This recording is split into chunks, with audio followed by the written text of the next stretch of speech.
ವಂದೇ ಮಾತರಂ. ಸುಜಲಾಂ ಸುಫಲಾಂ ಮಲಯಜಸಿತಲಾಂ ಸಸ್ಯಶ್ಯಾಮಲಾಂ ಮಾತರಂ. ವಂದೇ ಮಾತರಂ. ಶುಭ್ರ ಜ್ಯೋತ್ಸ್ನಾಂ ಪುಲಕಿತಯಾಮಿನಿ ಪುಲ್ಲಕುಸುಮಿತ ಸುಮಧುರ ಶೋಭಿನಿ ಸುಹಾಸಿನಿ ಸುಮಧುರಮಾಸಿನಿ ಸುಖದಾಂ ವರದಾಂ ಮಾತರಂ. ವಂದೇ ಮಾತರಂ. ವೇದಿಕೆ ಮೇಲೆ ಆಸೀನರಾಗಿರ್ತಕ್ಕಂಥ ಸರ್ವ ಗಣ್ಯರಿಗೆ ನಮನಗಳನ್ನು ಸಲ್ಲಿಸುತ್ತಾ, ಗಣರಾಜ್ಯೋತ್ಸವ ಹಬ್ಬವಷ್ಟೇ ಅಲ್ಲ, ಐತಿಹಾಸಿಕ ಕ್ಷಣಗಳನ್ನು ಸ್ಮರಿಸುವಂಥ ಕ್ಷಣ, ನಮ್ಮ ಮೂಲಭೂತ ಹಕ್ಕುಗಳನ್ನು ನೆನೆಯುವಂಥ ಸುದಿನ, ಮೂಲ ಕರ್ತವ್ಯಗಳನ್ನು ನೆನಪು ಮಾಡಿಕೊಳ್ಳುವಂಥ ಒಂದು ದಿನ, ದೇಶಕ್ಕಾಗಿ ಪ್ರಾಣ ತೆತ್ತ ಅದೆಷ್ಟೋ ಮಹನೀಯರಿಗೆ ಸಲ್ಲಿಸುವಂಥ ನಮನ. ಸಾವಿರಾರು ವರ್ಷಗಳ ಕಾಲ ಗುಲಾಮಗಿರಿಯ ತಂತ್ರದಲ್ಲಿ ಸ್ವತಂತ್ರವನ್ನು ಪಡೆದು ಗಣತಂತ್ರಕ್ಕೆ ಕಾಲಿಟ್ಟ ಈ ಶುಭ ದಿನ, ಪ್ರತಿಯೊಬ್ಬ ಭಾರತೀಯರಿಗೂ ಈ ಶುಭ ದಿನ ಆರಂಭವಾಗಿ 76 ವರ್ಷಗಳು ಕಳೆದ ಬಂತು. ಈ ಒಂದು ಪ್ರಯುಕ್ತ ಇಲ್ಲಿ ನೆರೆದಿರುವ ಸರ್ವ ಭಾರತೀಯ ಪ್ರಜೆಗಳಿಗೆ 77ನೇ ವರ್ಷದ ಗಣರಾಜ್ಯೋತ್ಸವದ ಹಾರ್ದಿಕ ಶುಭಾಶಯಗಳನ್ನು ಕೋರ್ತೀನಿ. ಆತ್ಮೀಯರೇ, ಭಾರತ ದೇಶ ಒಂದು ರಾಷ್ಟ್ರವಷ್ಟೇ ಅಲ್ಲ, ಅದು ಒಂದು ಭಾವನೆ. ಅದು ಒಂದು ಭಾವನೆ ಅಷ್ಟೇ ಅಲ್ಲ, ಅದು ಸಂಸ್ಕೃತಿ, ಕೋಟಿ ಕೋಟಿ ಕನಸುಗಳ ಸಂಕೇತ, ನಮನ. ಅಷ್ಟೇ ಅಲ್ಲದೆ ಭಾರತ ದೇಶದಲ್ಲಿರ್ತಕ್ಕಂಥ ವಿವಿಧತೆಯಲ್ಲಿ ವೈವಿಧ್ಯತೆ. ಅದಷ್ಟೇ ಅಲ್ಲ, ಸಾವಿರಾರು ಜಾತಿಗಳು, ನೂರಾರು ಭಾಷೆಗಳು, ಹಲವಾರು ಮತ ಧರ್ಮಗಳಿಂದ ಕೂಡಿದ ಭಾರತ ದೇಶ ತನ್ನದೇ ಆದಂಥ ವಿಶೇಷ ಚರಿತ್ರೆಯನ್ನು ಹೊಂದಿದೆ, ವಿಶಿಷ್ಟ ಪರಂಪರೆಯನ್ನು ಹೊಂದಿದೆ. ಅದರಲ್ಲಿ ಒಂದಾಗಿರೋದು ಜನವರಿ 26. ಆತ್ಮೀಯರೇ, ನಮಗೆ 1947ರಂದು ಸ್ವತಂತ್ರ ಸಿಕ್ತು. ಆದರೆ ನಮ್ಮ ಸಂವಿಧಾನಕ್ಕೆ ನಮ್ಮದೇ ಆದಂಥ ಒಂದು ನಿಯಮಗಳ ಪಟ್ಟಿ ಇರಲಿಲ್ಲ. ಸೊ ಅಂದಿನ ಧೀಮಂತ ನಾಯಕರಾದಂಥ ಡಾಕ್ಟರ್ BR ಅಂಬೇಡ್ಕರ್ ಅವರ ನೇತೃತ್ವದಲ್ಲಿ ಆ ಸಂವಿಧಾನವನ್ನು ಜಾರಿಗೊಳಿಸಲಾಯಿತು. ಹಾಗಿದ್ರೆ ವಿದ್ಯಾರ್ಥಿಗಳೇ, ಆ ಸಂವಿಧಾನ ಅಂದರೆ ಏನು? ಯಾಕೆ ಆ ಸಂವಿಧಾನವನ್ನು ಜನವರಿ 26ರಂದೇ ಜಾರಿಗೊಳಿಸಿದರು?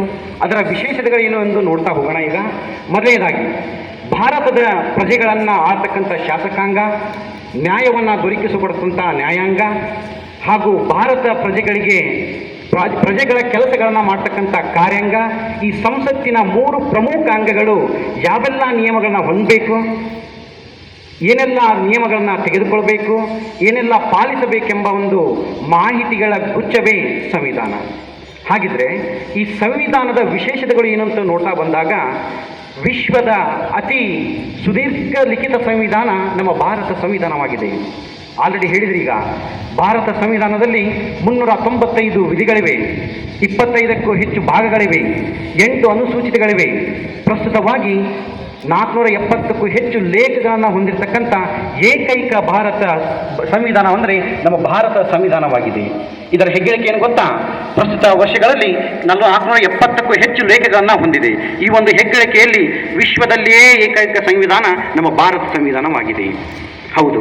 ಹಾಗಿದ್ರೆ ವಿದ್ಯಾರ್ಥಿಗಳೇ, ಈಗ ಆಲ್ರೆಡಿ ಇದರ ಮಾಹಿತಿಯನ್ನು ಹೇಳಿದರು, ಸಂವಿಧಾನ ಅಂದರೆ ಏನು ಅಥವಾ ಸಂವಿಧಾನ ಇರ್ತಕ್ಕಂಥ ಎಲ್ಲದನ್ನು.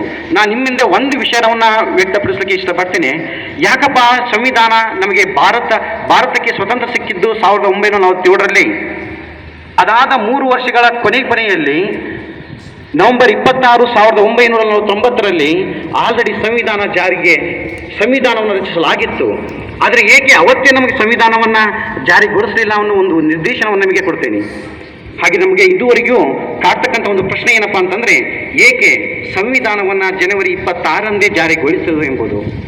ಹಾಗಿದ್ರೆ ವಿದ್ಯಾರ್ಥಿಗಳೇ, ಈ ಒಂದು ಪ್ರಶ್ನೆಗೆ ಉತ್ತರವನ್ನು ಹುಡುಕ್ತಾ ಹೋದಾಗ ನಮಗೆ ಸಿಕ್ಕಂಥ ಒಂದು ಉತ್ತರ ಏನು ಗೊತ್ತಾ? ಭಾರತ ಸ್ವತಂತ್ರ ಚಳವಳಿಯಲ್ಲಿ ಆ ಧೀಮಂತ ನಾಯಕರು ತೆಗೆದುಕೊಂಡಂಥ ಒಂದು ನಿರ್ಧಾರ. ಆಗಲೇ ಒಂದು ಪುಟ್ಟ ಹೇಳಿದ ನಮಗೀಗ. ಸೊ ಲಾಹೋರ ಅಧಿವೇಶನದಲ್ಲಿ ಜನವರಿ 26, 1929ರಲ್ಲಿ ನಮ್ಮ ಧೀಮಂತ ನಾಯಕರು ಒಂದು ನಿರ್ಧಾರವನ್ನು ತೆಗೆದುಕೊಳ್ತಾರೆ. ಏನಂತಂದರೆ, ಪೂರ್ಣ ಸ್ವರಾಜ್ಯ ಧ್ಯೇಯವನ್ನ ಮಾಡ್ಬೇಕಂತಂದು.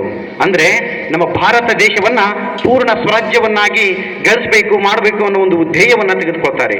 ಆ ಒಂದು ಸವಿ ನೆನಪಿಗಾಗಿ ಇಂದಿಗೂ ಕೂಡ ಅಂದ್ರೆ 1950 ಜನವರಿ 26ರಂದು ಭಾರತ ಸಂವಿಧಾನವನ್ನ ಜಾರಿಗೊಳಿಸಿದರು. ಆ ಒಂದು ಶುಭ ದಿನವನ್ನ ಇಂದಿಗೂ ಕೂಡ ನಮ್ಮ ಭಾರತ ದೇಶದಲ್ಲಿ ಅತ್ಯಂತ ವಿಜೃಂಭಣೆಯಿಂದ ನಾವು ಆಚರಿಸಿ ಬರ್ತಾ ಇದ್ದೇವೆ. ಸೊ ಈ ಭಾರತ ಸಂವಿಧಾನ ಆಲ್ರೆಡಿ ನಮ್ಮ ಸರ್ ಹೇಳಿದರು, ಭಾರತ ಸಂವಿಧಾನದ ಅಸಲಿ ಪ್ರತಿ ಏನಿದಲ್ಲ ಅಂದ್ರೆ ಇಂಗ್ಲಿಷ್ ಮತ್ತು ಹಿಂದಿಯಲ್ಲಿ ಬರೆದಿರ್ತಕ್ಕಂಥ ಅಸಲಿ ಪ್ರತಿ, ಕೈ ಬರಹದಲ್ಲಿ ಬರ್ತಕ್ಕಂಥ ಪ್ರತಿ ಸಂಸತ್ತಿನ ಇನ್ನೂ ಕೂಡ ಒಂದು ಗ್ರಂಥಾಲಯದಲ್ಲಿ ಇದೆ. ಸೊ ಆ ಗ್ರಂಥಾಲಯದಕ್ಕಂಥ ಸಂವಿಧಾನ ಈಗ ಪ್ರತಿಯೊಂದು ಭಾರತದ ಮೂಲೆ ಮೂಲೆಯಲ್ಲಿ ಹಂಚಿಕೊಂಡು ಅಂದ್ರೆ ನಮ್ಮ ಭಾರತೀಯ ನಾಗರಿಕರಲ್ಲಿ ಅಳವಡಿಸಿಕೊಂಡಿದ್ದಾರೆ. ಆ ಕೇವಲ ಭಾರತೀಯರು ನಮ್ಮ ಭಾರತ ಪ್ರಜೆಗಳಷ್ಟೇ ಅಲ್ಲ, ಆ ಸಂವಿಧಾನವನ್ನು ಎಷ್ಟು ಗೌರವದಿಂದ ನಡೆಸಿಕೊಳ್ಳುತ್ತಿದ್ದಾರೆ, ಆ ಸಂವಿಧಾನದ ಕ್ರಮಗಳು ಯಾವ ರೀತಿ ಪ್ರಜೆಗಳ ಮೇಲೆ ಪ್ರಭಾವಗಳು ಬೀರ್ತಾ ಇದೆ ಎಂಬುದಕ್ಕೆ ಪ್ರತಿ ವರ್ಷ ಆಗಸ್ಟ್ 15 ಜನವರಿ 26 ಕರ್ನಾಟಕ ರಾಜ್ಯೋತ್ಸವ ದಿನ ಪ್ರತಿಯೊಂದು ಸಾಧಕರಿಗೆ ಪ್ರಶಸ್ತಿಯನ್ನು ನೀಡ್ತಾ ಇದ್ದೇವಲ್ಲ, ಅವರೇ ಪ್ರತ್ಯಕ್ಷವಾಗಿ ಸಾಕ್ಷಿಯಾಗ್ತಿದ್ದಾರೆ. ಸ್ನೇಹಿತರೆ, ಕೊನೆಯದಾಗಿ ಒಂದು ಮಾತು ಹೇಳಕ್ಕೆ ಇಷ್ಟಪಡ್ತೀನಿ ನಾನು. ಆಲ್ರೆಡಿ ನಮ್ಮ ಮೇಡಮ್ ಅವ್ರಿಗೆ ಎಷ್ಟು ಹೇಳಿದರು, ಯಾರು ಇತಿಹಾಸವನ್ನ ಮರೀತಾರೋ ಅವರು ಇತಿಹಾಸವನ್ನು ಸೃಷ್ಟಿಸಲು ಸಾಧ್ಯವಿಲ್ಲ. ಹೌದು, ಖಂಡಿತ. ಇಷ್ಟು ಚೆನ್ನಾಗಿ ಹೇಳಿದ್ರಂತಂದ್ರೆ, ಈ ದಿಶಾ ಇಂಟರ್ನ್ಯಾಷನಲ್ ಶಿಕ್ಷಣ ಸಂಸ್ಥೆಯಲ್ಲಿ ಯಾವೆಲ್ಲ ವಿದ್ಯಾರ್ಥಿಗಳು ಕಲಿತಾ ಇದ್ದಾರಲ್ಲ, ಆ ಎಲ್ಲ ವಿದ್ಯಾರ್ಥಿಗಳು ಒಂದೊಂದು ಇತಿಹಾಸವನ್ನು ಸೃಷ್ಟಿಸ್ತಾರೆ. ಮುಂದೆ ಯಾವುದೇ ಇತಿಹಾಸವನ್ನು ಮರೆಯೋದಿಲ್ಲ. ಪ್ರತಿಯೊಬ್ಬ ವಿದ್ಯಾರ್ಥಿ ಕೂಡ ಒಂದು ಇತಿಹಾಸವನ್ನು ಸೃಷ್ಟಿಸಿ ಭಾರತಕ್ಕೆ, ದೇಶಕ್ಕೆ ತನ್ನದೇ ಅಂತ ಕೊಡುಗೆಯನ್ನ ಕೊಡ್ತಾರೆ ಅಂತ ಹೇಳ್ತಾ, ಕೊನೆಯದಾಗಿ ಈ ಸಂವಿಧಾನ ಕೇವಲ 5 ಅಂಶಗಳನ್ನ ಒಳಗೊಂಡಿರ್ತಕ್ಕಂಥದ್ದು. ಸಮಾನತೆ, ಭ್ರಾತೃತ್ವ, ಸಹೋದರತ್ವ, ಸ್ವಾತಂತ್ರ್ಯ, ಏಕತೆ, ಈ ಎಲ್ಲ ಅಂಶಗಳನ್ನ ಒಳಗಿರ್ತಕ್ಕಂಥ ಸಂವಿಧಾನ ಪ್ರತಿಯೊಬ್ಬ ಭಾರತೀಯ ದೇಶದಲ್ಲಿ ನಾಗರಿಕನಾಗಿ ಬಾಳೋದಕ್ಕೆ ರಕ್ಷಾ ಕವಚವಾಗಿ ಹೊರಮ್ತಾ ಇದ್ದಾರೆ. ಈ ರಕ್ಷಾ ಕವಚವನ್ನ ನಮ್ಮ ದೇಶದ ಏಳಿಗೆಗಾಗಿ ಬಳಸೋಣ, ನಮ್ಮ ದೇಶದ ನಾಡಿನ ಅಭಿವೃದ್ಧಿಗಾಗಿ ಬಳಸೋಣ ಅಂತ ಹೇಳ್ತಾ ನನ್ನೆರಡು ಮಾತುಗಳಿಗೆ ಅಲ್ಪ ವಿವರವನ್ನು ನೀಡ್ತಾ ಇದ್ದೀನಿ. ಜೈ ಹಿಂದ್. ತಂದಿದೆ. ಸಂವಿಧಾನದ ಘನತೆಯ ಸಾರಲು ಕಾನೂನಿನ ಕಣ್ಣಿಗೆ ಎಲ್ಲರೂ ಒಂದೇ. ಹದ್ದು ಮೀರದ ನಿಯಮವಿದೆ. ಸಮಾನತೆಯ ಸಹಬಾಳ್ವೆಯಲ್ಲಿ ದೇಶದ ಪ್ರಗತಿಯು ಸಾಗುತ್ತಿದೆ. ಭಾರತದ ಏಳಿಗೆ ಕಾಣುತ್ತಿದೆ. ದೇಶದ ಪ್ರಜೆಗಳನ್ನು ಆಳಲು ಶಾಸಕಾಂಗ, ಪ್ರಜೆಗಳಿಗೆ ನ್ಯಾಯ ಒದಗಿಸಲು ನ್ಯಾಯಾಂಗ, ಜನರಿಗಾಗಿ ಕೆಲಸ ಮಾಡುವುದು ಕಾರ್ಯಾಂಗ. ಸಕಲ ಜೀವರಾಶಿಗೂ ಸಮಾನತೆಯ ಹಕ್ಕನ್ನು ಸಾರಿದ ಪರಮ ವೈಭವದ ಪರಂಪರೆಯನ್ನು ಹೊಂದಿರುವ ಈ ಪುಣ್ಯಭೂಮಿಯ ಎಲ್ಲ ದೇಶ ಪ್ರೇಮಿ ಬಂಧುಗಳಿಗೆ ನನ್ನ ಶಿರಸಾಷ್ಟಾಂಗ ನಮಸ್ಕಾರಗಳು. ಇಂದು ಜನವರಿ 26. ಭಾರತದ ರಾಜಪ್ರಭುತ್ವ ಮರೆಯಾಗಿ ಪ್ರಜಾಪ್ರಭುತ್ವ ಬಂದ ದಿನ. ಪ್ರಜಾಪ್ರಭುತ್ವ ಎಂದರೆ ಪ್ರಜೆಗಳು ಪ್ರಜೆಗಳಿಂದ ಪ್ರಜೆಗಳಿಗಾಗಿ ಪ್ರಜೆಗಳೇ ನಡೆಸುವ ಸರ್ಕಾರವಾಗಿದೆ. ಈ ಪ್ರಜಾಪ್ರಭುತ್ವ ಸರ್ಕಾರವನ್ನು ಕಾನೂನುಬದ್ಧ ವ್ಯವಸ್ಥೆಯಾಗಿ ರೂಪಿಸಲು ನಮ್ಮ ಭಾರತ ದೇಶಕ್ಕೆ ಸಂವಿಧಾನದ ಅವಶ್ಯಕತೆ ಉಂಟಾಯಿತು. ಹಲವು ಗಣ್ಯರ ಮುಖಂಡತ್ವದಲ್ಲಿ ಸಂವಿಧಾನ ರಚನಾ ಸಮಿತಿಯನ್ನು ರಚಿಸಲಾಯಿತು. ಈ ಸಂವಿಧಾನ ರಚನಾ ಸಮಿತಿಯ ಅಧ್ಯಕ್ಷರಾಗಿ ಡಾಕ್ಟರ್ ರಾಜೇಂದ್ರ ಪ್ರಸಾದ್ ಅವರು ನೇಮಕಗೊಂಡರು. ಸಂವಿಧಾನದ ಕರಡು ಸಮಿತಿಯ ಅಧ್ಯಕ್ಷರಾಗಿ ಡಾಕ್ಟರ್ BR ಅಂಬೇಡ್ಕರ್ ಅವರು ನೇಮಕಗೊಂಡರು. ನಮ್ಮ ಭಾರತದ ಸಂವಿಧಾನ ಅತ್ಯಂತ ದೊಡ್ಡ ಸಂವಿಧಾನವಾಗಿದೆ. ಈ ಹಲವಾರು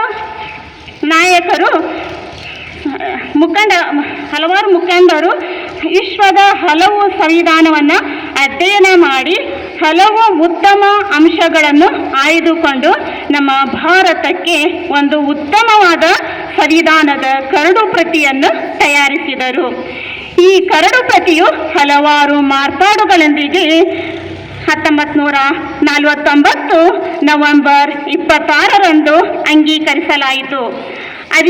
ಅಧಿಕೃತವಾಗಿ 1950 ಜನವರಿ 26ರಂದು ನಮ್ಮ ದೇಶಕ್ಕೆ ಸಂವಿಧಾನವನ್ನು ಜಾರಿಗೆ ತರಲಾಗಿತ್ತು. ಅಂದಿನಿಂದ ಇಂದಿನವರೆಗೂ ನಮ್ಮ ದೇಶದಲ್ಲಿ ಪ್ರತಿ ವರ್ಷ ಜನವರಿ 26ರಂದು ಪ್ರಜಾ ರಾಜ್ಯೋತ್ಸವವನ್ನು ಆಚರಿಸುತ್ತಾ ಬಂದಿದ್ದೇವೆ.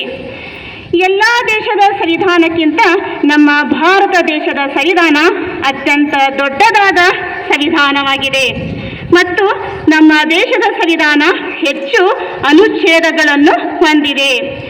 ಆಸ್ಟ್ರೇಲಿಯಾದ ಸಂವಿಧಾನ ಕೇವಲ 7 ಅನುಚ್ಛೇದಗಳನ್ನು ಹೊಂದಿದೆ. ಕೆನಡಾದ ಸಂವಿಧಾನ 147 ಅಮೆರಿಕದ ಸಂವಿಧಾನ 7 ಅನುಚ್ಛೇದಗಳನ್ನು ಹೊಂದಿದೆ. ಆಸ್ಟ್ರೇಲಿಯಾದ ಸಂವಿಧಾನ 128 ಅನುಚ್ಛೇದಗಳನ್ನು ಹೊಂದಿದೆ. ಕೆನಡಾದ ಸಂವಿಧಾನ 147 ಅನುಚ್ಛೇದಗಳನ್ನು ಹೊಂದಿದೆ. ಭಾರತದ ಸಂವಿಧಾನ ರಚನೆಯಾದ ಸಂದರ್ಭದಲ್ಲಿ 395 ಅನುಚ್ಛೇದಗಳನ್ನು ಹೊಂದಿತ್ತು. 74ನೆಯ ತಿದ್ದುಪಡಿ ಅಧಿನಿಯಮದ ಪ್ರಕಾರ 1992ರಲ್ಲಿ 448 ಅನುಚ್ಛೇದಗಳನ್ನು ಸಿದ್ಧಪಡಿಸಲಾಯಿತು. ನಮ್ಮ ಭಾರತ ದೇಶದ ಸಂವಿಧಾನವನ್ನು ಡಾಕ್ಟರ್ BR ಅಂಬೇಡ್ಕರ್ ಅವರ ತಂಡ ಸುಮಾರು 2 ವರ್ಷ 11 ತಿಂಗಳು 18 ದಿನಗಳ ಕಾಲ ಸ್ವತಃ ಕೈ ಬರಹದಲ್ಲಿ ರಚನೆ ಮಾಡಿದರು. ಹಿಂದಿ ಮತ್ತು ಇಂಗ್ಲಿಷ್ ಭಾಷೆಯಲ್ಲಿ ರಚನೆಯನ್ನು ಮಾಡಿದರು. ಈ ನಮ್ಮ ಭಾರತದ ಸಂವಿಧಾನ ನಮ್ಮ ಭಾರತೀಯರಲ್ಲಿ ಸಮಾನತೆಯ ಮನೋಭಾವನೆಯನ್ನು ಮೂಡಿಸುತ್ತದೆ. ನಮ್ಮ ಭಾರತೀಯರಿಗೆ ಮೂಲಭೂತ ಹಕ್ಕು ಮತ್ತು ಮೂಲಭೂತ ಕರ್ತವ್ಯಗಳನ್ನು ನೆನಪಿಸುತ್ತದೆ. ನಾವೆಲ್ಲ ಭಾರತೀಯರು ಒಂದೇ ಎಂದ ನಿಯಮವನ್ನು ಸಾರುತ್ತದೆ ಎಂದು ಹೇಳುತ್ತಾ ನನ್ನ ಮಾತುಗಳಿಗೆ ವಿರಾಮವನ್ನು ನೀಡುತ್ತೇನೆ. पर यह गणतंत्र दिवस उन सपनों का दिन है जो लिखे गए हैं संविधान के पन्नों पर। आदरणीय मंचसीन अतिथिगण, शिक्षकगण और मेरे प्यारे बच्चों, आप सभी को गणतंत्र दिवस के हार्दिक शुभकामनाएं। आज हम सब यहाँ गणतंत्र दिवस के ऐतिहासिक अवसर पर एकत्र हुए हैं। यह दिन सभी भारतवासियों को गर्व का दिन है, क्योंकि इसी दिन सन 1950 को भारत का संविधान लागू हुआ।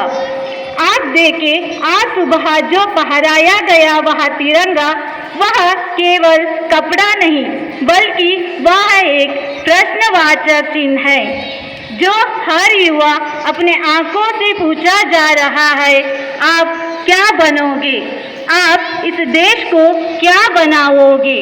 मेरे प्यारे बच्चों, आज मैं गणतंत्र दिवस के बारे में नहीं बल्कि आपकी परिभाषा के बारे में बताना चाहती हूँ, क्योंकि आप जैसे करोड़ों युवाओं ने यह गणतंत्र बना है। हर एक आप जैसा चेहरा, हर एक आप जैसा सपना, यही इसकी नींव है। आपके हाथों में जो आज यह कलम है, क्या आप जानते हैं कि यह कितनी शक्तिशाली है? यही कलम से ही हमारा संविधान लिखा गया है और अब यह कलम आपके हाथों में है। अब इससे आपकी भविष्य का संविधान लिखना है और आपकी चरित्र का संविधान। आपकी कॉपी का यह पुस्तक और आपकी कक्षा का हर पल, यह उसी की तैयारी है जो आप रचने वाले हैं। शिक्षा केवल अंक के लिए नहीं बल्कि अस्तित्व है। जो आप कुछ नया सीखते हैं तब हमारा देश आगे बढ़ता है। जब आप कुछ सवाल पूछते हैं तब हमारा देश जागता है। हर दिन खुद से पूछो, तुम आज क्या सीखे हैं और तुम आज किसकी मदद की है और तुम आज इस देश के लिए क्या किया है। ध्यान रखिए बच्चों, तुम केवल विद्यार्थी नहीं बल्कि इस राष्ट्र का रचनाकार है। जब आप सच बोलोगे यह राष्ट्र सच होगा। जब आप ईमानदारी से पढ़ते हैं तब यह राष्ट्र ज्ञानवान होगा। जब आप दूसरों को मदद करते हैं तब हमारा राष्ट्र समृद्ध होगा। हम आप पर विश्वास करते हैं और आप पर आशा देखते हैं। अब आपकी बारी है। लिखिए आपकी भविष्य का संविधान और बनिए एक ऐसा भारत सबके सपनों से सुंदर हो। धन्यवाद।